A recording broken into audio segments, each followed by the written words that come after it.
starting with the name of the God is most audible and beneficial in the world. Hope जितनी है आज का जो हमारा क्वेश्चन है सेकेंड ईयर का वो है 2.10, ठीक है। 2.10 का हमने कहते हैं पहले 5 क्वेश्चन का मैं एक आपको वो बना दूंगा, ठीक है। इसमें है सारी कोई पुरानी चीजें हैं, पर जब स्टेटमेंट्स है स्टेटमेंट्स को मैं आपको थोड़ा सा सिंप्लीफाई करना बता देता हूँ। एक क्वेश्चन मैं करवा दूंगा, बाकी आप खुद ही कर लेंगे। अच्छा, क्या कह रहा है फर्स्ट पार्ट में, कह रहा है कि आपके पास 2 पॉजिटिव इंटीजर है whose sum is 30 and their product will be maximum। 2 number है जिनका सम क्या है 31 है, ठीक है। अब आपको पता है सपोज एक नंबर अगर x है तो दूसरा इसको ऐड करूंगा तो ये बनेगा 30, ये कोई दूसरा नंबर अब आएगा, ठीक है। हमें क्या चाहिए, ऐसे नंबर जिनका सम जो है वो 30 हो, या फिर आसान अल्फाज में अगर आप इस तरह से नहीं चाह रहे तो दूसरी चीज क्या है हमारे पास एक नंबर x है और दूसरा मैं कर दूं 30 माइनस x। इन दोनों का अगर मैं सम करूं तो वो क्या आएगा मेरे पास, वो डेफिनेटली मेरे पास 30 आएगा। यानी मैं अगर x प्लस 30 माइनस x इन दोनों को ऐड कर दिया तो x का सम 30 आ गया, ठीक है। अब हमें हमारे पास ये तो पता चल गया 2 नंबर ये हैं जिनका सम क्या है 30, ठीक है। अब हमारे पास 2 पॉजिटिव इंटीजर्स आ गए जिनका सम क्या है 30, क्योंकि हमें नहीं पता वो क्या क्या नंबर्स हैं तो इसलिए हम टर्म x यूज करते हैं। अब वो क्या कह रहा है, वो कह रहा है कि इसका जो प्रोडक्ट है वो मैक्सिमम होना चाहिए। इन दोनों का प्रोडक्ट मोस्टली ज्यादा जगहों पर इसका प्रोडक्ट है तो p ही नाम दे दिया उसको, ठीक है। x multiply by 30 minus x, ठीक है। अब आपने उसने आगे जो लास्ट पार्ट है वो कह रहा है कि इसका मैक्सिमम होना चाहिए प्रोडक्ट, यानी कि हमने इसकी मैक्सिमम वैल्यू निकालनी है, इसका मैक्सिमा निकालना है। वो हमें पता है वो कैसे हमने निकालना है, फर्स्ट डेरिवेटिव सेकंड डेरिवेटिव के अंदर वैल्यू पुट करेंगे, अगर तो आंसर नेगेटिव आया तो इसका मतलब वो मैक्सिमा होगा। अब एक ही जो है पार्ट में करवा देता हूं, p हमारे पास p से बढ़ा दी तो फंक्शन है। अब अगर मैं इसको मल्टीप्लाई करता हूं तो x को 30x आ जाएगा minus x into x clear हो गया, ठीक है। फर्स्ट डेरिवेटिव क्या देगा मेरे पास, या इसको आप इस तरह से लिख दो, डिफरेंशिएट करेंगे dt by dx तो ये हो जाएगा 30x का डेरिवेटिव 30 बाहर आ जाएगा, x का डेरिवेटिव हो 10 बार तो ये सिंपल आ जाएगा 30 माइनस x स्क्वायर का डेरिवेटिव क्या होता है वो 2x होता है। अब हम आगे अगर देखें एक डेरिवेटिव निकला, इसका सेकंड डेरिवेटिव अगर मैं निकालूं d2p by dx का स्क्वायर, ठीक है। अब सेकंड डेरिवेटिव 30 कांस्टेंट है ये तो खत्म हो जाएगा और ये जो वैल्यू है इसका डेरिवेटिव निकलेगा -2x का। 2 तो हमारे पास कोएफिशिएंट है, कांस्टेंट है, इसमें चेंज नहीं होगा। x का चेंज हम निकालेंगे और x का डेरिवेटिव हमें पता हो क्या होता है, वो 1 होता है तो -2 into 1 हो -2 हो गया। ये आ गया हमारे पास सेकंड डेरिवेटिव।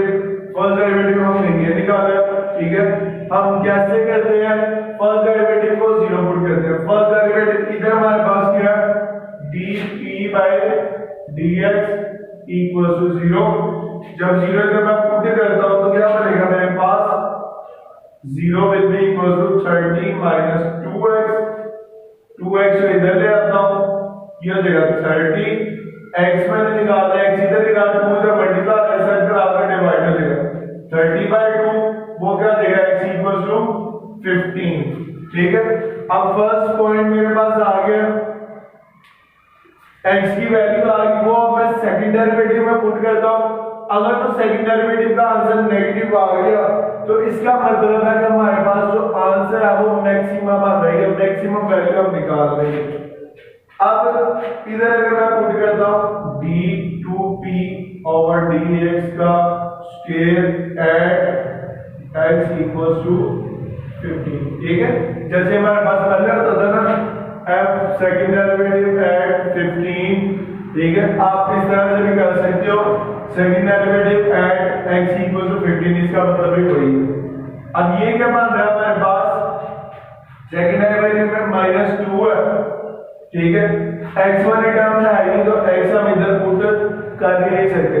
तो अब अगर हम देखें सेकंड डेरिवेटिव क्या बन रहा है, सेकंड डेरिवेटिव हम ये नहीं से जैसे हमने पुट किया ये नहीं है, सेकंड डेरिवेटिव एट 15 क्या बना,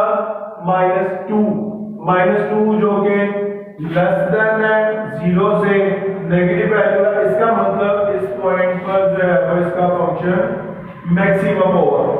x इक्वल टू 15 पर ये जो फंक्शन है वो हमारा मैक्सिमम होगा। वो क्या बन जाएगा हमारा, अगर मैं ये जो अपनी तरफ से मैंने दो वैल्यूज ली थी, x मेरे पास 15 है जिधर वैल्यू मैक्सिमम होगी, तो x की जगह ये 15 आ गया, दूसरा 30 माइनस फिर x है उसकी जगह पे 15, तो 15, 30 में से 15 निकालूंगा तो वो 15 ही बच जाएंगे।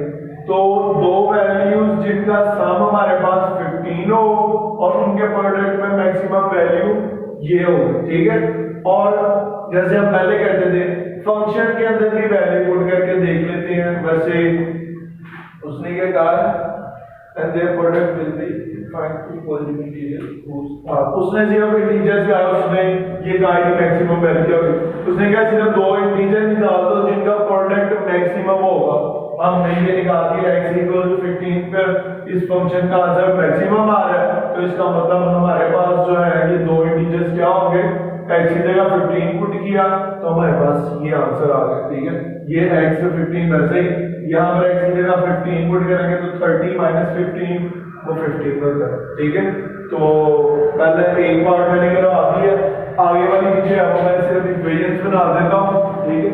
ये सारा वही पीछे वाला ही काम है जो हमने सेकंड डेरिवेटिव निकालना होता है, इसको हम सेकंड डेरिवेटिव टेस्ट भी कहते हैं, ठीक है।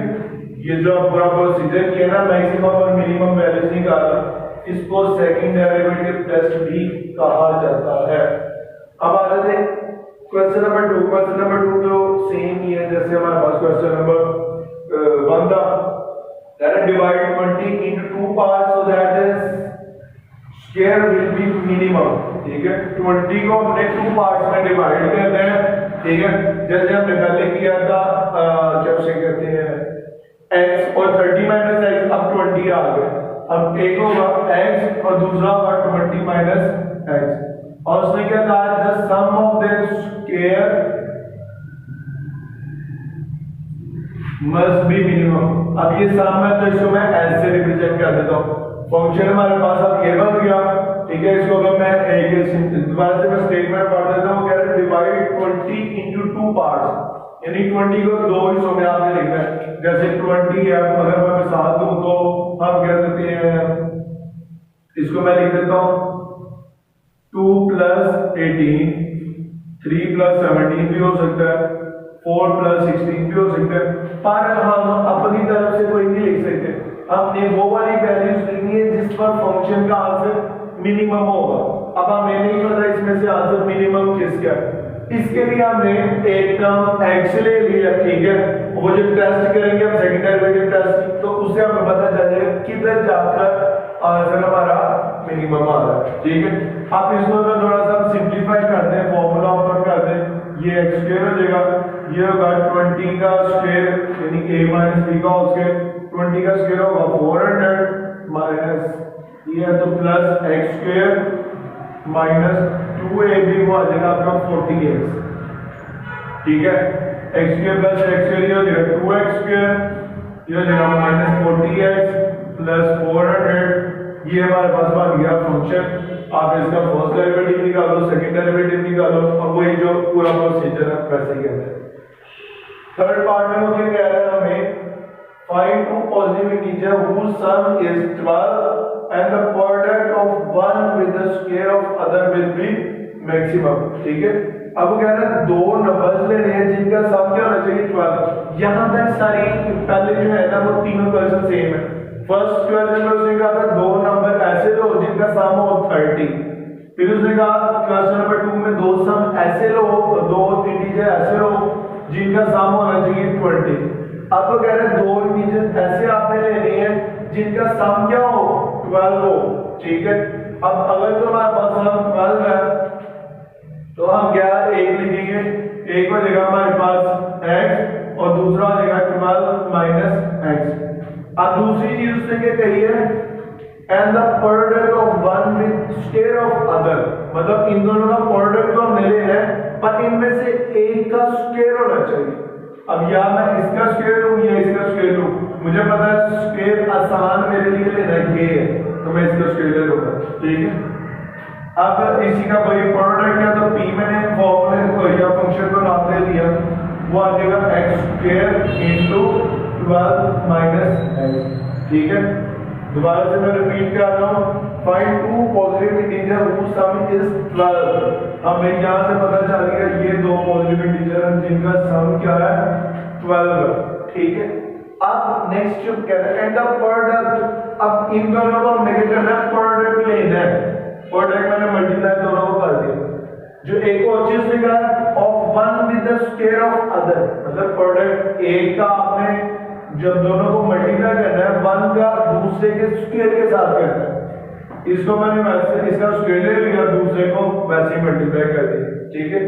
अब वो कह रहा है of the other will be maximum, ये भी हमने इसका मैक्सिमम आंसर निकाला है। इसको अगर मैं मल्टीप्लाई कर दूं क्या हो जाएगा, b 12x square minus x cube, ये आपके पास फंक्शन आ गया है, इधर से आप वैल्यूज निकाल के मैक्सिमम वैल्यू आप निकाल लेंगे।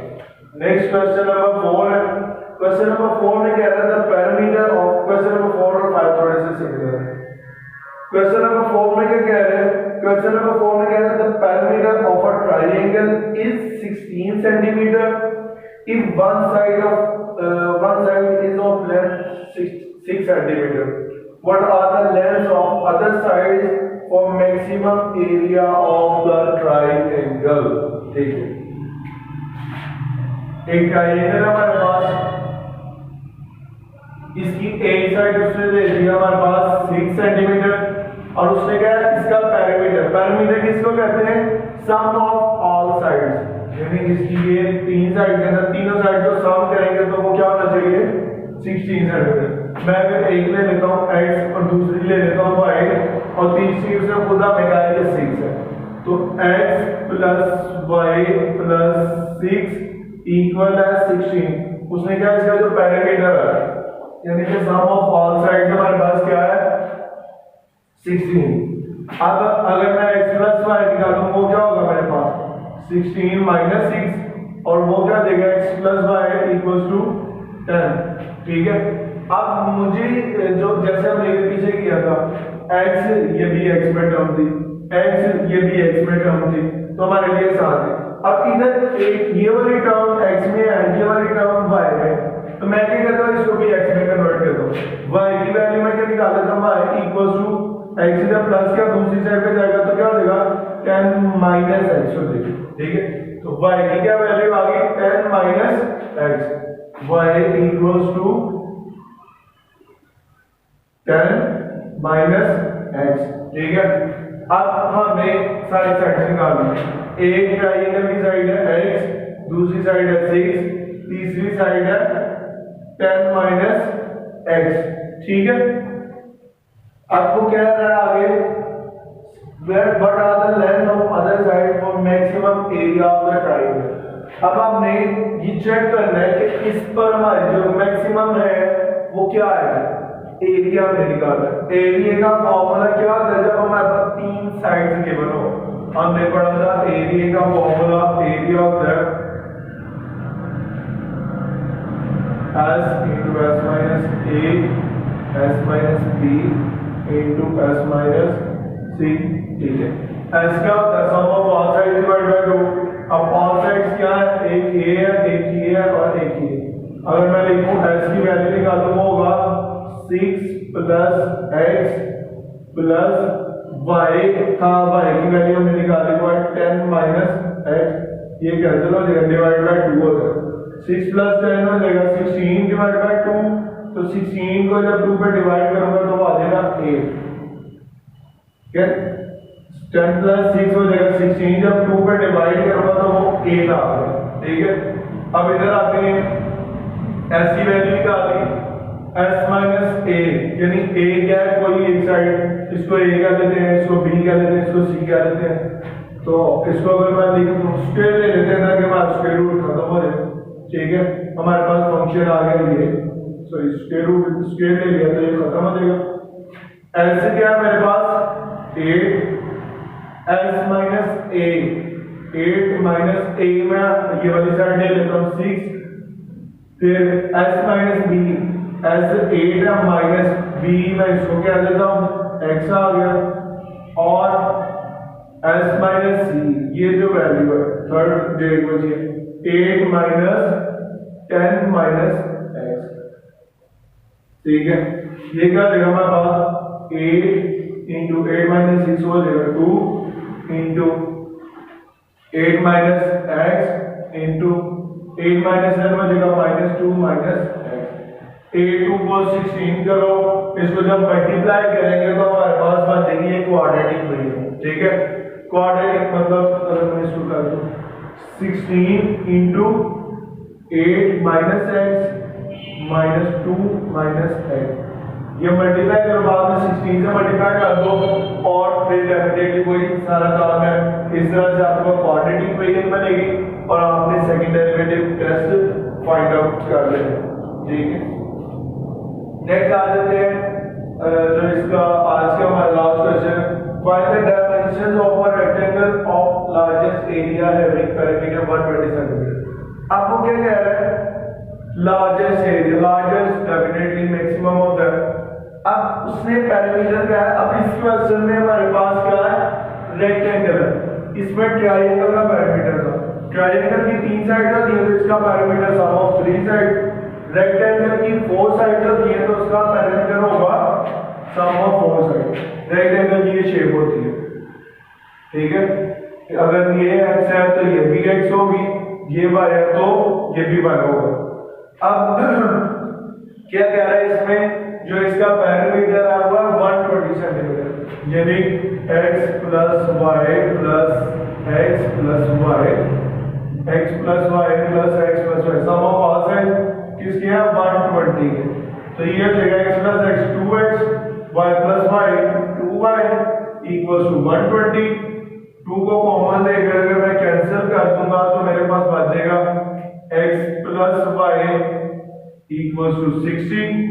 ठीक है, अब डेफिनेटली हमारे पास आंसर हमें एक ही फैक्टर में चाहिए था वेरिएबल में, तो y क्या देगा मेरे पास 16 minus x, y equals to 16 minus x, y equals to 16 minus x।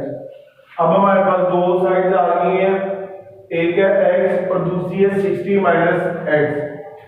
कह रहा है कि आपका जो find the dimension of a rectangle of largest area. अब एरिया का हमारा फॉर्मूला क्या होता है रेक्टेंगल में, एरिया हमारे पास इक्वल होता है लेंथ इनटू विड्थ।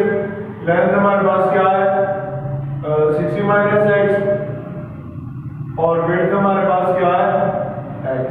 ठीक है, तो अगर मैं इसको सिंपल थोड़ा सा कर दूं, a क्या देगा मेरे पास 60x माइनस एक्स स्क्वायर, तो एक नंबर फंक्शन बन जाएगा ये। ठीक है, तो इसका भी आप वही फर्स्ट डेरिवेटिव निकाल दो, सेकंड डेरिवेटिव जो कि मैंने बताया होगा वही चीज करनी है, इसमें कोई चीज नहीं आएगी।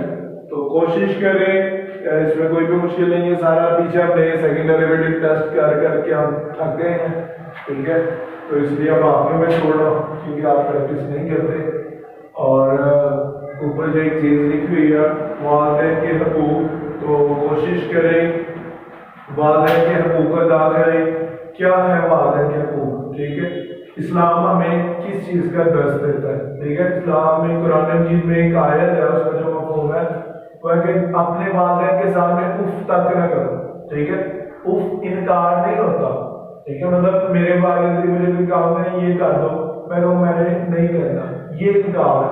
अगर वो मुझे दिल पूछे इधर आ, मैं कहूँ ये जो चीज है जो हमारा उफ निकल आता है यार ये चीज ये भी नहीं करना, इसकी भी इजाजत नहीं है हम अपने वालिदैन के सामने करें। और अगर हम खुद को देखें हम ये करते हैं। ठीक है, फिर इसी आयत जो मैंने पहले पढ़ी है उसका आगे क्या है, उसका जो मफहूम है। और अपने वालिदैन के लिए दुआ करो कि या अल्लाह इन पर रहम फरमा, जैसे इन्होंने मुझ पर रहम फरमाया जब मैं छोटा था। ठीक है, फिर अल्लाह ताला ने हमें हमारा बचपन याद करवा दिया। जब हम बच्चे थे हम क्या कर सकते थे? कुछ भी नहीं थे कर सकते, ना गा सकते थे, ना पी सकते थे। यहाँ तक कि हमारे जिस्म पर कोई मच्छर मक्खी बैठ जाती थी उसको भी नहीं गा सकते, पर हमारे वालिदैन ने हमारा ख्याल रखा और हमें इस मुकाम तक पहुंचाया। कैसे पहुंचाया, कितनी मेहनत की, वो आपको उसी वक्त पता चलेगा जब आप खुद में उस मुकाम पर पहुंचोगे। ठीक है, तो दूसरी चीज जो है वो अदब करें, एहतराम करें। ठीक है, अल्लाह ताला कहते हैं कि अपने वालिदैन के लिए शफ़क़त के हाथ फैलाओ। ठीक है, वो और एक मैं कल सुन रहा था उसमें वो कहते हैं कि आपने अपने वालिदैन के लिए अगर तो कोई आप नहीं अच्छा सलूक करते या वालिदैन के हकूक़ अदा नहीं करते तो ये वो जुल्म है या ये वो गलत काम है जिसकी सजा अल्लाह ताला दुनिया के अंदर ही देता है। इसके बगैर अल्लाह ताला मौत नहीं देता। अस्तगफिरुल्लाह, अल्लाह ताला हमारी मग़फ़िरत करे। ठीक है, हमें अदब और एहतराम की तौफ़ीक दे। बाकी जितने भी गुनाह है उसकी सजा अल्लाह ताला मुलतवी कर देता है, माफ कर सकता है। पर ये वाला जो गुनाह है इसकी सजा अल्लाह ताला माफ नहीं करता। अल्लाह ताला दुनिया में देगा फिर हमें मौत देगा। तो कोशिश करें अपने वालिदैन का अदब एहतराम करें। ठीक है, इसलिए नहीं कि वो आपको पैसे देते हैं, इसलिए भी करेंगे। एक तो इस्लाम ने इतना रुतबा दिया, दूसरा उन्होंने आपको इस मुकाम पर पहुंचाया। अभी अगर मैं देखूं मैं किस काबिल था, मेरे वालिदैन ने मुझे पहुंचाया कि मैं आपको कुछ कह रहा हूँ। ठीक है, अभी भी मेरे वालिदैन मुझे बहुत सपोर्ट करते हैं। ठीक है, तो इसी तरह से आप भी अभी तक आपके पेरेंट्स आपको सपोर्ट कर रहे होंगे बहुत ज्यादा। कुछ को थोड़ी सी डिफिकल्टी होगी पर वो सपोर्ट करते हैं, पेरेंट्स जितना कर सकते हैं। ठीक है, हर एक की इस्तेताअत होती है, जिसके पेरेंट्स जितना ज्यादा कर सकते हैं उसके पेरेंट्स उतना करते हैं। ठीक है, तो दूसरों से कंपेयर ना करें कि उसके फादर ने ये कर दिया, उसकी मदर ने ये कर दिया। आप खुद को देखें और देखें कि आपके पास कितने वसाइल होने के बावजूद आपके पेरेंट्स आपके साथ कितना अच्छा सलूक कर रहे हैं। तो कोशिश करें लाजमी अदब एहतराम करें अपने वालिदैन का। जहां तक पहले नहीं था पता उसकी माफी होगी, पर अब अगर आप जान के आपको पता चल गया बिना गलत करोगे तो उसकी सजा ज्यादा